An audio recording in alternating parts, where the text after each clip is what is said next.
So what is counseling? Counseling is a purposive conversation. Okay, it is not a forceful conversation. We had seen that counseling is a purposive conversation. It involves active listening. Yes, so a person who is counseling has to actively listen. He cannot just go on. Okay, and then listening is on both the sides, not one side, but then both the side. The counselor as well as the counselee has to listen. There is a unique relationship between the counselor and the counselee. Yes, they share a very unique relationship, and the counselor has to trust the counselee, whereas the counselee also has to trust the counselor. Both are interdependent on each other. Only then a problem can be solved. And the client here is same as the counselee. Okay, these both are same terms. I will be using them interchangeably. So the client is empowered to cope with the problem situation by empathizing. Yes, the client or the counselee is empowered to cope with the any problem situation that that person is facing. Yes, and then it is by empathizing. Empathizing means okay, you have a problem and I understand that. That's kind of a situation. And then what not is counseling? It is not a casual talk. Okay, any casual talk. Okay, अच्छा तुम्हें ये तकलीफ हो रहा है? No, that's not a casual talk. And then no half-minded listening. Both the counselor and the counselee have to listen to each other completely. They cannot be like half-minded. Okay, I have my mind somewhere else, and you are saying something. That is not the kind of listening they will have. And there is no condition on the client to behave in a certain way. He did not condition himself. The client is free to express his opinion. He may cry, he may laugh, or he may act any as he want. Okay, so he there is no condition on the client. If he wants to share the problem, he will. If he doesn't want to, there is no force on sharing the problems. So there is no condition on the client to behave in a particular way.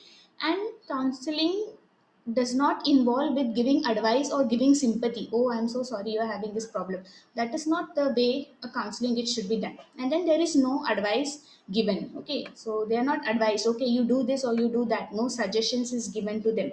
Yes, so that is not as counseling. So this point deals with the concepts of counseling, and these do not deal with the concept of counseling. Okay, today we will be seeing a more in detail about counseling, that is nature of counseling. So let us proceed.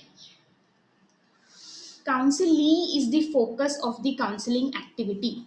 Okay, in the process of counseling, the counselee or the client is the center of the counseling activity. The more importance is given to the client who is having the problem, the more importance is given to the person, the counselee, who is in problem. Okay, so the individual needing help is the center of the counseling process. The entire counseling process revolves around the counselee. Yes, and counselee might approach counselor considering the counselor as trustworthy. The counselee who is coming for solving his problem or who wants some help is approaching the counselor considering that the counselor is very trustworthy. Okay, so this is a person whom I can share with my problems, whom I can tell whatever things I have to tell. He will not disclose it anywhere, or he is going to help me. That kind of a trust the counselee should have on the counselor. Okay, so here the counselor has to keep the counselee as the center. Yes, so it is an individual matter. Like both of them are dependent on each other and are having a trust on each other. So it is an individual matter. The process of counseling does not begin or end. Okay, so it doesn't have a proper beginning. We cannot say, okay, today is your first session, so today is the first counseling that is going to happen. We cannot say that way. And similarly, it doesn't have an end. Yes, so there is no end to the process of counseling. We cannot say, okay, so the problem is solved, now your counseling session ends here, we will end up here. No, there is no beginning or there is no end. Yes, so it is a continuous process. We cannot say कि, okay, एक हफ्ते में तुम्हारा counseling हो जाएगा. 1 week is the time for your counseling. Within 1 week we'll solve your problem, or within 2 days we'll solve your problem. There is no start or no end. It doesn't begin with counselee coming for help and ends with him leaving satisfied. Okay, so when does it end? It is a process where the counselee is able to anticipate the problems.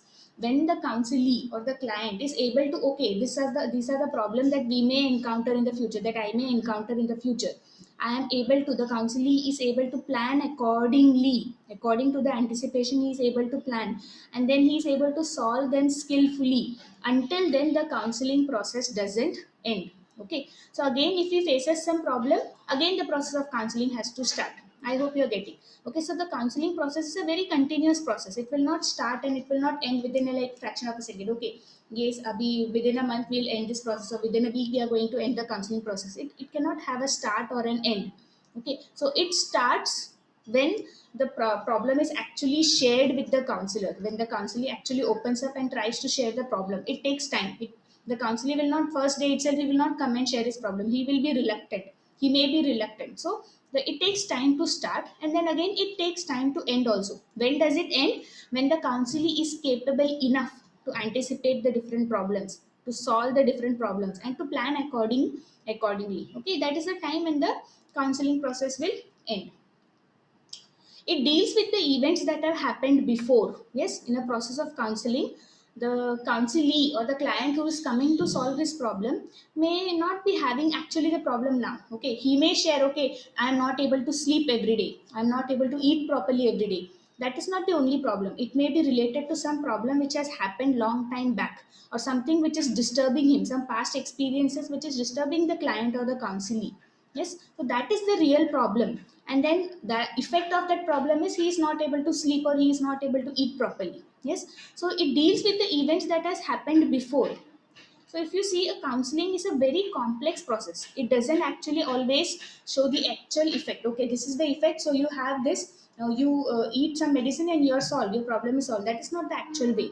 It goes into a much deeper one. Okay, so here the counselor needs to study the problems in more depth and in more detail. The effect may be something else. As I said, the counselor is not able to eat. The counselor is not able to study properly. What is the reason behind that? The counselor has to find out. So it goes in more depth and in more detail. The tools that are used are not accurate and reliable. Every tool cannot be useful for every other problem. Do you agree? Yes, for all the problems, same tools cannot be used. And then every tool might not be accurate for every person or every problem. And then it is also not reliable. So it is a very complex process. It needs to study various factors that are related to the problem. So if a student says, I am not able to study properly, I am not able to concentrate properly, a teacher will have to think in various perspectives. Right? What might be the reason behind that? Is it some other issue? Is the child stressed out? Is there some family issues behind that? Is there because of my teaching method there is some issue? A teacher will have to look into various factors which may relate to the problem. Okay, so counseling, the process of counseling is a very complex process, and it requires more depth and detailed study of the problem. Counselor needs to have faith on the client that he can help himself. Imagine a counselor is coming to the counselor, and the counselor says, okay, I don't think you will be able to solve this problem. Do you think the problem will be solved at any point of the time? No, it will not. Okay, so a counselee must have faith in the the counselor. Sorry, the counselor must have faith in the counselee that he will be able to solve the problem. I will be able to help you out. You can come out of this problem. This problem can be solved. That kind of a faith needs to be had. Okay, the counselor needs to be sensitive to the individual's need. The person who is coming to share his problem, the counselor has to be very sensitive towards that. He needs to provide the client an insight to the problem. Okay, the problem might not be at overly, okay, it might be deep, something deeper inside. So the counselor has to provide the client with the insight. The counselor feels, okay, I'm not able to sleep at night, it might be because I'm studying a lot, or maybe because something else. But the counselor here has to provide him an insight. What is the actual reason why you are not able to sleep, or why you are not able to eat properly, or why you feel like you are not happy, something like that. Okay, so he should not judge the client or lead him to the solution. He cannot say, okay, you are not eating properly, that's why you are becoming thinner, or you are not studying properly, that's why your grades are failing. He cannot judge the client or lead him to a solution. If you do this, your problem will be solved. This is not the actual counseling solution. It is a very challenging process. Okay, so it involves the counselor to be very sensitive to the counselee's needs. His needs are to be catered to very carefully, and then his problems need to be given an insight, and then lead. He cannot be judged on anything, or he cannot be led to the solution. It needs, the counselor needs to provide the counselee a way to think on his own problem. The counselee has to come up with the solution for his own problem. Okay, And same problem will have to be approached in different ways and different methods. That is the nature of counseling. Every problem cannot be solved in the same way or the same method. Every problem may have some different methods. Every individual might be expressing the same problem in a very different way. Okay, so it has to be approached in different ways and different methods.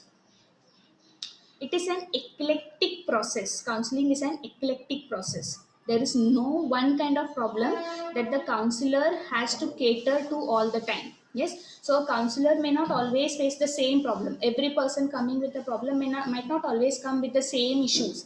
Some may come with family issues, some may come with personal issues, some may come with career issues, some may come with health issues, right? So every person who is coming to the counselor, the client or the counselee who is coming to the counselor may always come with some different kind of a problem.